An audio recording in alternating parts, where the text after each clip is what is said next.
This rubble is all that's left of ISIS leader Abu Bakr al-Baghdadi's last hideout.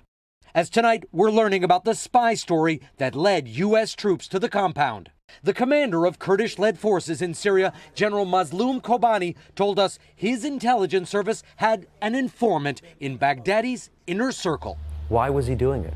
The general said his relatives faced very harsh treatment from ISIS. He wanted revenge against ISIS and Baghdadi. But Baghdadi was not an easy target. The general said he used no communications equipment and trusted only a small circle of people, including the informant, passing information to the Kurds who passed it to the CIA.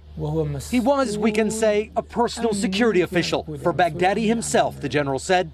The informant, General Mazloum says, tracked Baghdadi for 5 months, providing a floor plan he'd memorized of Baghdadi's last hideout, the number of guards, locations of tunnels, even stealing a pair of Baghdadi's used underwear and a sample of blood to prove to the CIA the source had the access he claimed. So far, President Trump has been downplaying the Kurds' role. They gave us some information that turned out to be helpful. Tonight, the Pentagon says it has video of the raid and may release it soon.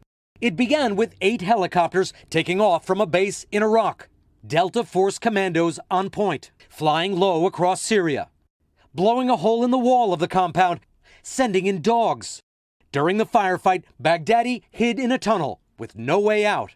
As U.S. troops moved in, al-Baghdadi's suicide vest detonated, and that tunnel collapsed. He died after running into a dead-end tunnel, whimpering and crying and screaming all the way. President Trump is being praised for the raid. He was a sick and depraved man, and now he's dead.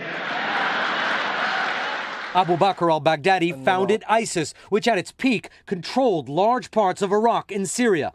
It killed hundreds in terrorist attacks and killed and abused Western hostages, including American aid worker Kayla Mueller. The mission to kill Baghdadi was named after her mother, overnight. Well, that made me cry.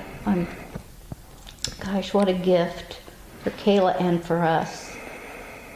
It also lets us know that this administration did not forget about Kayla. Richard joining us now from Syria. Richard, what are we learning about what happened to that secret source?